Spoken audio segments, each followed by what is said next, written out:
Bismillahirrahmanirrahim. Assalamualaikum warahmatullahi wabarakatuh.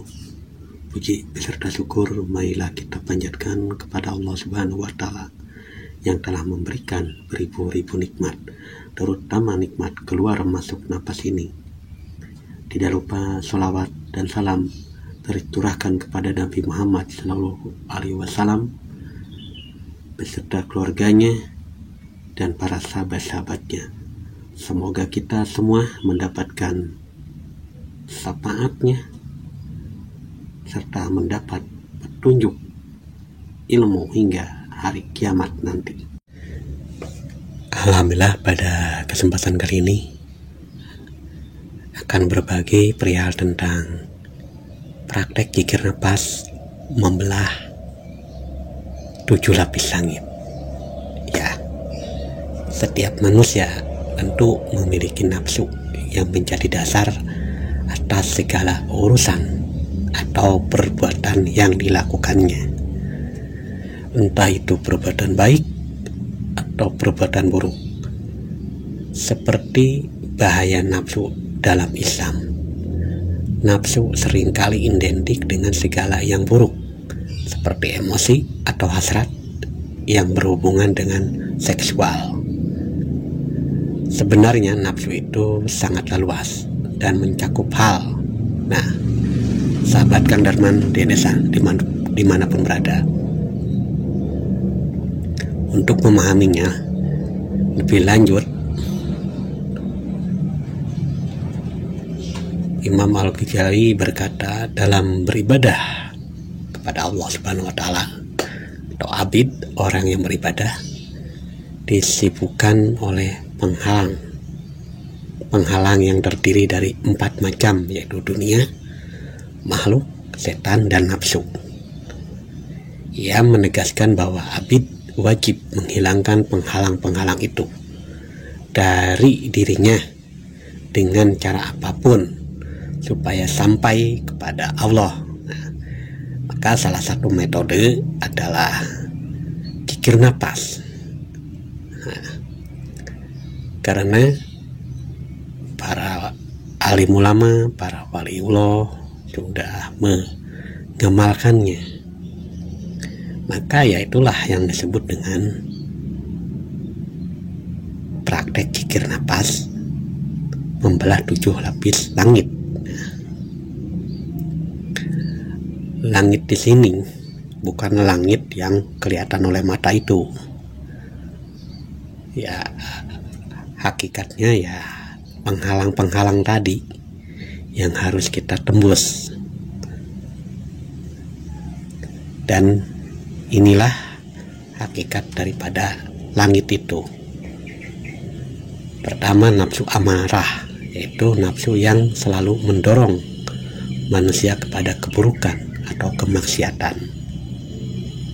Kedua, nafsu lawamah, yaitu nafsu yang sudah menjalankan perintah Allah dan menjauhi larangannya, namun masih banyak terpeleset dalam perbuatan maksiat, sehingga membuatnya selalu menyesali diri. Ketiga, nafsu mulhamah, yaitu nafsu yang sudah mengenali kotoran-kotoran yang halus seperti ria, ujub, sombong, dengki, cinta dunia, dan lain-lain daripada penyakit-penyakit batin. Tapi ia belum bisa melepaskan diri dari kotoran-kotoran halus itu. Keempat, nafsu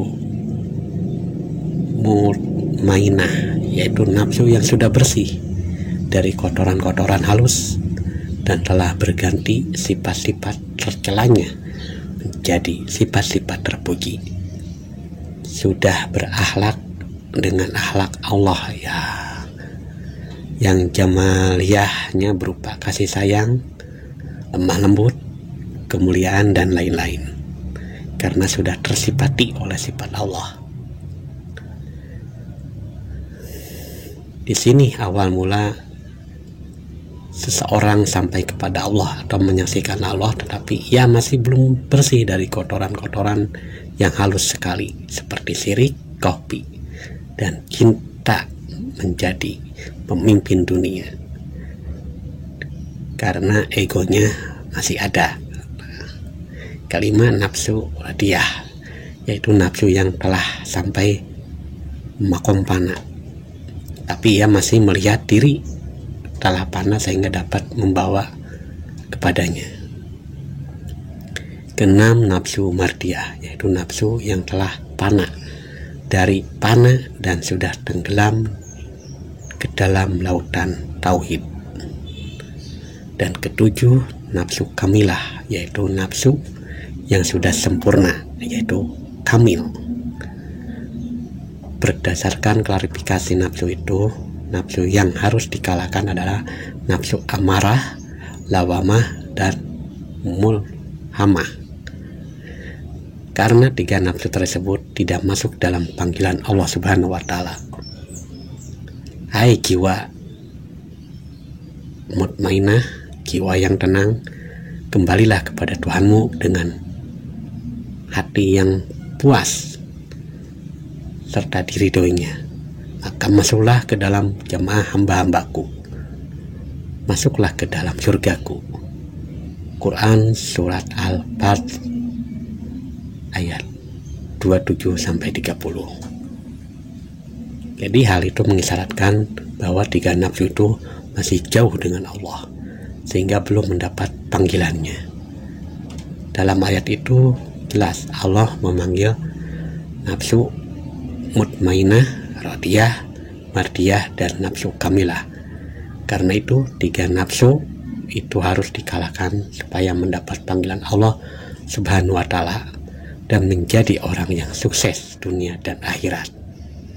Maka dengan metode zikir nafas yang mampu membelah nafsu-nafsu yang menghalangi perjalanan kita untuk menyaksikan Allah Subhanahu wa Ta'ala, dengan keistiqomahan dan kepasrahan serta keikhlasan dalam mengamalkannya, insya Allah Allah juga yang akan menuntun dan membimbing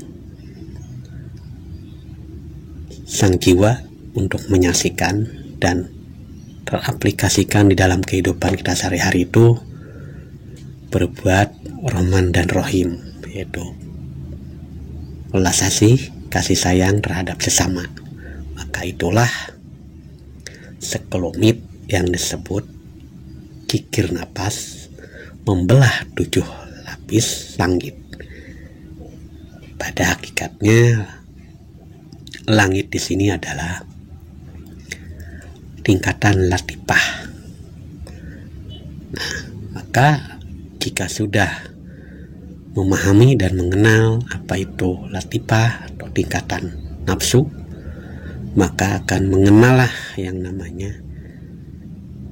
diri sejati, yaitu jiwa. Karena yang menyaksikan itu semua jiwa, karena dipahamkan dan terpahamkan.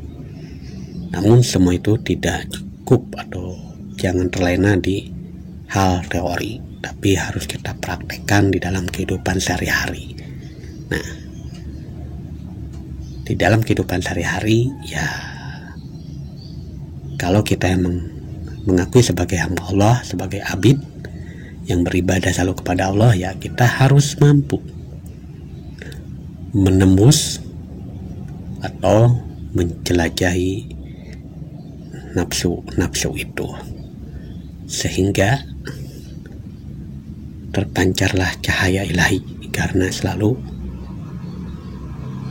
berzikir kepada Allah dengan zikir nafas sebagai sarana untuk mendekat kepadanya dan menyaksikan kepadanya. Akhirul kalam, wassalamualaikum warahmatullahi wabarakatuh.